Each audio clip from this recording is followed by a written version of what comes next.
Welcome to an early week edition to 100% Canucks. John, and Landon Ferraro. So, Landon, the last 3 days have been whirlwind, to say the least, in Canuck Nation. It's a strange time when, for the second time in a row, the captain of the club gets traded. Bo Horvat first, and now Quinn Hughes. When you got the news, what was your thought?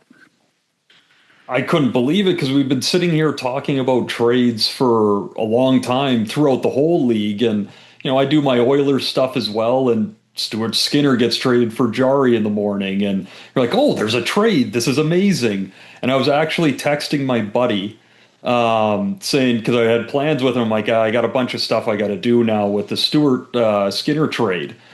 And he's like, oh, you're even, and the Quinn one as well. That's crazy. And I read it. I'm like, oh God, what just happened? So I quickly look and you see it, and it's that rush of excitement, right? Of there's a big trade in the NHL. It brings me back to when I was a little kid and you see those trades come through and it's fun.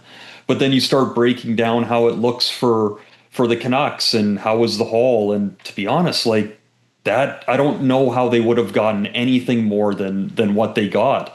They got, Bouillam's a very good player. We were lucky enough just to have Minnesota in Vancouver, and I remember remarking at one point, because it was Willander made a couple nice plays in his D zone, and then the puck went to the other end, and Bouillam was moving around, and I said to Brendan Batchelor, I was like, how fun is it watching these two really young players starting to grow and really controlling the game at points?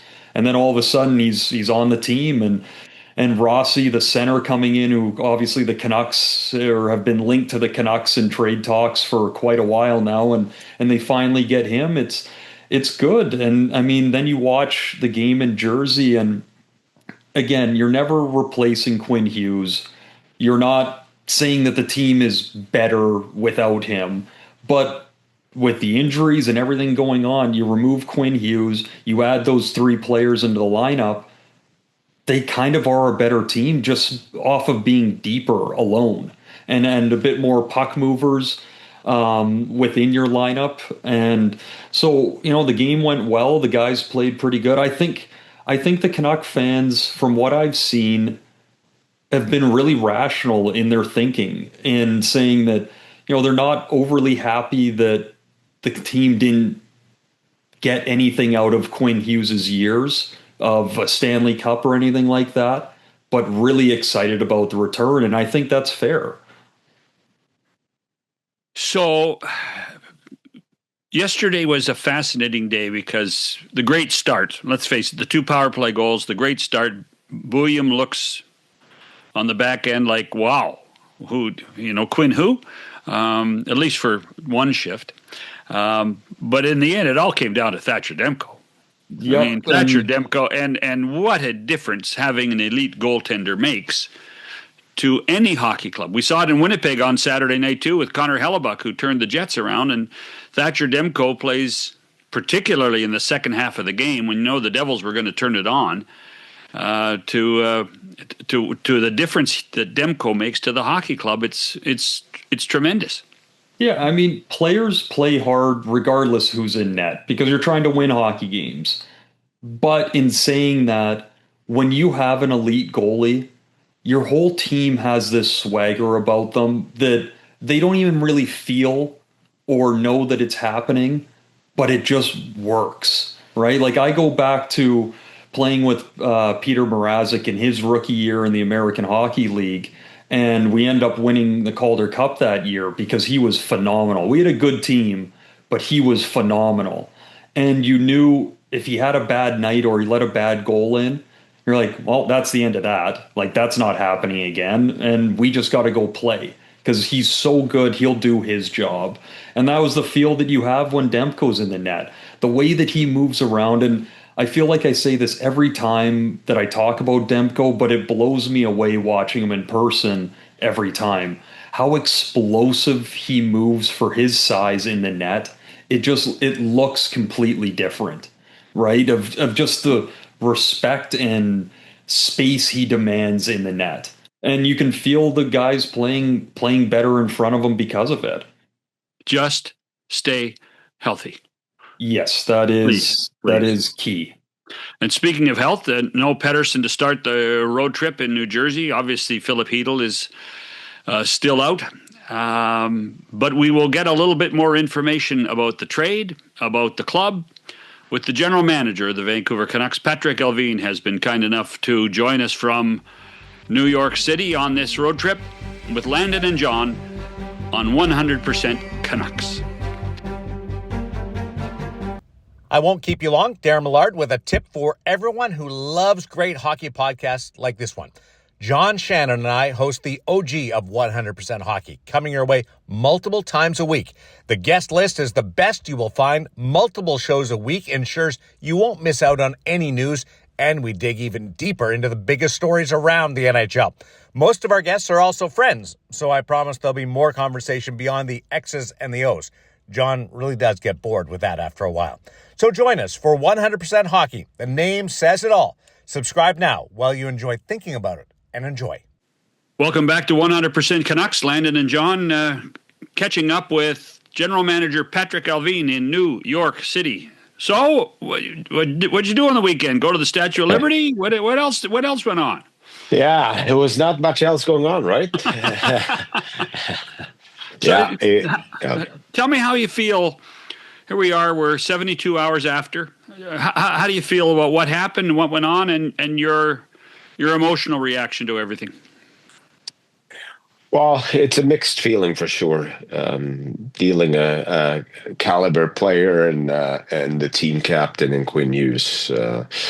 When you're coming to that point and going through the process and understanding that this is reality moving forward, I thought it was important for us to maximize or return. And Minnesota stepped up. We got what we needed in order to I don't think you can ever replace Quinn Hughes, but put the franchise in a good position moving forward with the four assets we got back here. So, how then would you define what your hockey team is right now? I think our team is in a transition period here where we got younger players in a lineup that are playing really well. The growth of them together with some of our veteran players here in Demko, Philip Bronek, Marcus Pettersson, Myers, DeBrusque, Besser, Garland, etc. Those guys are key in order to helping us transition this team to where we want to be.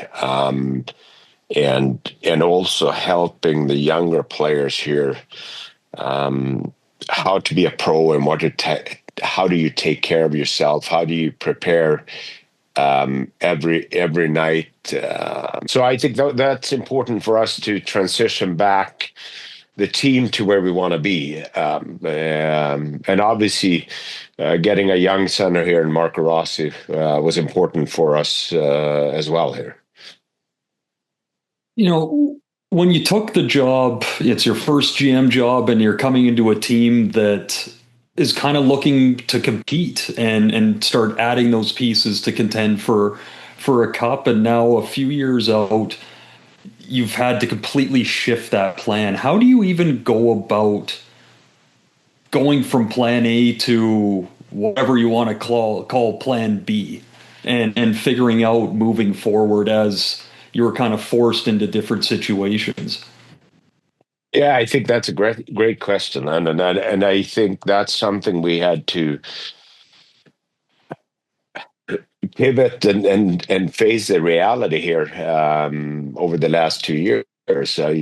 If you turn back the clock, I thought our team was going into the playoffs where we won our division there. I thought our team was well positioned. We're strong. We have started to draft some good players.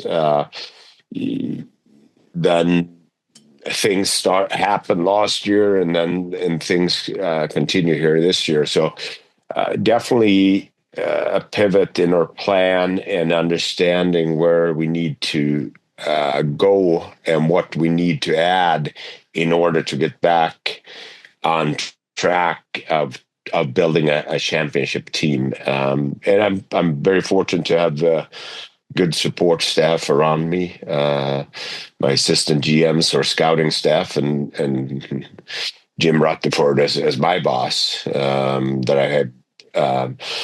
Jim has been around the NHL for a long time, and having his knowledge and calmness in many ways here, and seeing what we need to do. So that definitely helps us. So you bring up like your staff and all of that, and something I've always really been interested in. Like, I've been traded, I've been put on waivers, but I just know the player's side. When you're making a trade, especially at this magnitude, like, who is the most important person out of that? Is it you, the GM, on the phone? Is it your scouting staff? Is it, like, who would you say is one of the key pieces to helping figure out what the right package is? Well, I think again, you go back to the process, how you're leading it through, and I think we have our scouting department. They're out watching the players. You have the amateur staff that watch the players through the draft. So you have a foundation going back. In this case, we had 2 of the players we acquired are just 20 years old, so they were drafted 2 years ago. So there is a more to relying on the amateur staff, what they saw, together with the pro staff here, what direction they're going, the players right now when they're turning pro, and then you utilizing your analytic department as well to gather the information. And if you have the fit between the analytics and the eye test, usually that's a good that's a perfect fit then. But I would say I rely on my staff for input. Absolutely, I'm very fortunate to have a good staff around me. In this particular case, from the point that it was apparent that Pat Brisson and Quinn had said no, there will be no extension, which I assume was about a month ago. Was it important for you guys to get ahead of this quickly to avoid the noise that occurred last year with the Miller-Pettersson stuff? I think it was something we become aware of even longer than a month ago, that we started the process and starting to looking at different teams. Obviously, it's going to work with the cap and assets on the other teams. So the process has been going on here for a bit. I didn't want to have any distraction on our team, and I think with all the injuries we had leading up to this point as well, has definitely been an adversity here for my coach. So I thought we get out of it, turning the page and hopefully moving on here. Both Minnesota and Vancouver, in my opinion, got what they wanted, and that's the way it should be in a trade. What does your scouting report tell you about Bouillon and Ogren particularly? I think we know a bit more about Rossi.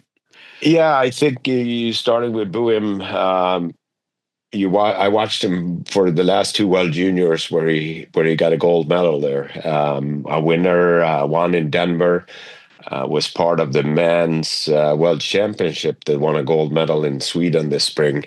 Highly talented, great swagger, great personality. Very offensive minded, but also for such a young age, know how the importance of defending is. We'll continue to grow and we'll continue to work with him. But I think over the next 3-4 years, I think he will just take major steps.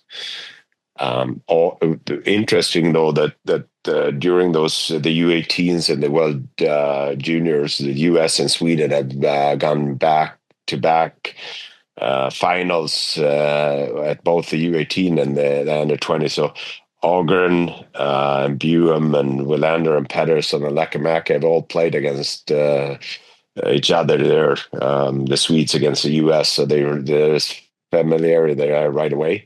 Ogren is a strong, well-built, I wouldn't say close to a power forward. I think his game is north-south, strong skater, great shot.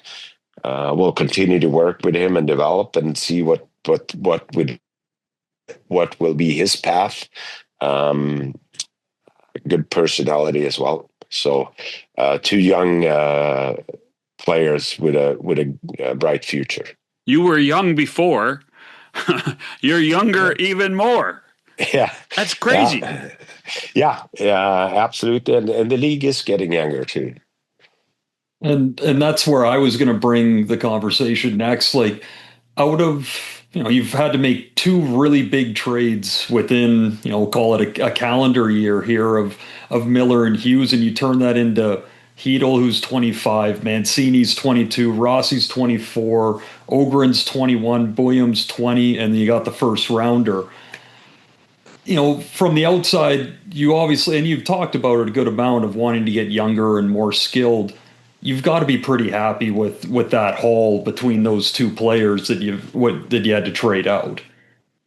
Yeah, you're looking back and looking at the bigger picture. Absolutely, getting players 25 and younger has been something that we've been looking at since we got in here. That being said, we also the importance, in my opinion, to get the veteran leaders to guide the younger players, and we were able to get Marcus Pettersson last year as part of the Miller deal there. Yes, getting again players that already have played or starting to establish themselves as NHL players. I think that was also important for us, and not getting players that are still in junior or college or over in Europe. So from that regard, we're very pleased with the return.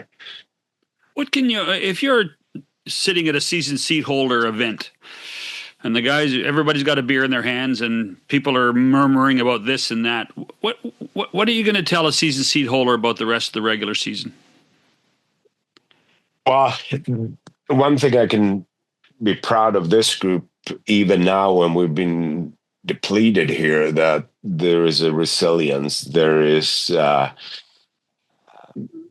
great compete. They will play hard every single night. And you know what? I think we have some really good players, and we'll just continue to build and grow here. It's been tough. Obviously, having right now 3 center icemen on the injury list, and at some point I think we had 2 goalies out as well. So we're not in a position where we wanted to be in the standings here. But the one thing I can guarantee is our players are extremely thankful for the support and playing in front of the fans in Rogers. And they will continue to play hard every single night, and will continue to grow as a team with the younger players coming in there. Of course, Quinn Hughes is who he is, and we all know what he does, and we're lucky to watch him for all these years. But when you take a guy like that out of your lineup, you trade him, do you think that, especially with all the young guys, that they have a chance to grow even more? Because, watching the games, and I'd be the same if I was skating around out there as a young guy and I see Quinn Hughes on the ice, like, I got to get him the puck. And guys deferring a decent amount. When he's not there, even just watching the power play in yesterday's game, the movement of players and the amount of passing, because they're not just throwing it to Quinn. Do you think you can build off of that even more so when you take a Quinn Hughes out of your team? Yeah, but it's a good point there because absolutely, it's an intimidated environment with the star players and for some of the younger ones, and hopefully we can spread the ice time a little bit different around on their back end, and I think from that regards, I definitely see the growth in Wallinder and DP here and Buren coming in and Mancini knocking on the door, Kudratsev knocking on the door. I definitely think there is a fast track here for some of the other players to get more ice time, more opportunities. This is an awful question to ask, but are you guys done trading? I don't know. I don't know if you ever done. I think there is a roster freeze coming up here pretty soon. Yeah, I know. Pretty soon. We'll continue to see what makes sense in order to improve our team. Can you explain why you have a winning record on the road and not so winning record at home? Yeah, I can't explain it. I wish I could, because if I could, I'd definitely change it. One thing I know is that we wanna perform in front of our great fans at Rogers, and I don't know if we are playing more to our system and I wouldn't say safer, but playing more to a system on the road and trying to be more fancy, pushing it a little bit more to score at home and maybe open up more defensively. I think we have played a lot of good games at home, but we haven't been able to score enough. Right. That's been the toughest one. I think the underlying numbers over the last 4 games at home here, we should have won all 4 games. I think that for different reasons, we had chances, we pressed, and unfortunately couldn't score. So it's tough when you're not winning at home. It's definitely tough. Sorry, but I'm going to bring it right back again to the trade. But when you make it known, I'm sure in like on your guys' inner circles, you had already kind of started talking to teams. But when you made it known that this is kind of the direction we're going, I imagine you get flooded with phone calls. You have all these different scenarios going on. To me, it seems like it would be really easy to be a little overwhelmed and then really hard not to overthink like every package that's put in front of you. How do you manage those emotions because I imagine it's a pretty good adrenaline rush when you're in the thick of a trade call? Absolutely. It's a great question. I think that definitely the pulse goes up. I think it's important to be composed, level-headed, zoom out, and again listen to your staff when you have questions about the certain players, and again our scouts and our analytics are great. I mean, that's their job to have their feet on the ground and out watching players, and I think that's where Jim is. His knowledge of asking questions and always trying to be ahead of things and having all those discussions, weeks or months earlier, where, if this happens, what do you think? What would be a package? Who could be the team? And now you're starting the process of already having it in your mind, and this could happen. Okay, what are the pieces you would need to make this trade, and the daily conversations, I would say. I would maintain that in watching Quinn play the last 3 or 4 weeks, you could see it in his body language, you could see it in his facial expression. Could you see it? I think it's been tough for Quinn. Yeah, I do think so. We were very fortunate to see him playing at such a high standard and high level every night. And obviously it's tough when you're losing games as well. I think this probably was hanging over both Quinn and the team. And his teammates, do you think? I think so. I mean, he's their captain, their best friend. it was definitely emotional for the players when they got the message here Friday night. I was going to say, I mean, in watching some interviews with some of the guys after the game yesterday in Jersey, they were still, I think, a little bit in shock. Yeah. How do you manage that in trying to make sure that you don't lose the other players on your team? And sorry, Patrick, just to add on to that question, like with a guy like that, because you don't go in and talk to the team after every trade. Is that something you would have done after this trade, is kind of have that full team meeting? I felt it was important that Adam Foote had a really strong meeting with the players right away here, and calm things down. It was, as I said, emotional, tough for a lot of us. Quinn was a good friend and a good player to a lot of players here, and has been in Vancouver for a long time. So obviously there are a lot of emotions. Absolutely. For me, some individual discussions with some of the older players, and just same thing there. What the plan is, what are we doing, what direction, and I think the players understand too. It's a business, and they understand that we're in this situation. I don't think you can ever be prepared when it's going to happen. And for some of them, they maybe thought that this was coming in the off season. Mm-hmm. But where we were sitting in the standing and the offer that we got, we felt that this was the best we can get in return. That would put us in a good position moving forward. Before we let you go, update on Elias Pettersson. Will he play on this trip? He will. I sure hope he will play on this trip, and he's practicing and skating, and he might be another couple of days before he's back in action here. Last question to you, Landon. I mean, we'll end with this one. You make a big trade. You know, as a player, you got superstitions, you got ways you celebrate. Not that you're celebrating Quinn out the door, but you make a big trade. What do? Is it a good meal? Is it a cold beer?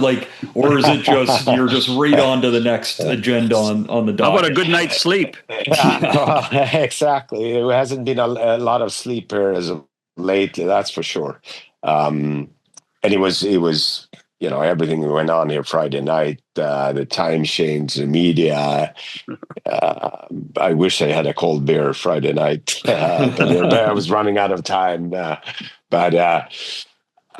Again, it's a mixed. It was a mixed feelings there Friday night, but we had a good team dinner at their owner's restaurant here in New York City yesterday. So it was great to see the players together, the three new guys interacting with the new team, and all the staff members there. So it was a great dinner. Well, I say this in jest, Patrick. When you name a new captain, don't be surprised if he turns it down. Well, hopefully not. Hopefully not. Well, thanks for the time, man. Okay, thanks, guys. I appreciate it. That's Patrik Allvin. Landon and I'll be back after this. All right, listen up. Today I want to talk about giving 110%. Giving 100% means giving everything you got. Giving 110% means giving 10% more than is humanly possible. If we're going to win as a team, we need 100% of you guys giving 110% 100% of the time. If only 50% of you guys give 110% and 50% of you guys give 100%, I guarantee you 100%, we'd only win 50% of our games. Suppose 75% of the 110% gave only 50%, and 50% of the 100% gave 25%, and 75% of the 110% were not feeling 100%, then we'd be in a heap of trouble. That's why we need 100% of you guys giving 110% 100% of the time. Okay. Let's go out and play some hockey.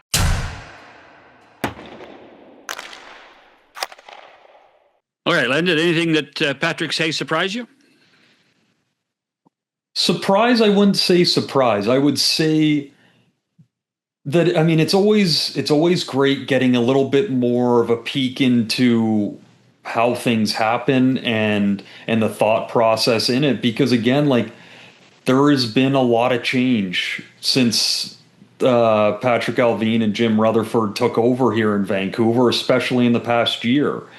I was going to say a But lot of change since they lost in Game 7 to Edmonton. yes, really, really is, and not fringe players, like your legit core pieces that have now changed, and but to see him be excited about the youth of the team and the promise of what could be ahead, right? Like, I feel like since I've lived in Vancouver, there hasn't really been this feeling. They've had some good teams, obviously getting to the Cup Finals years ago.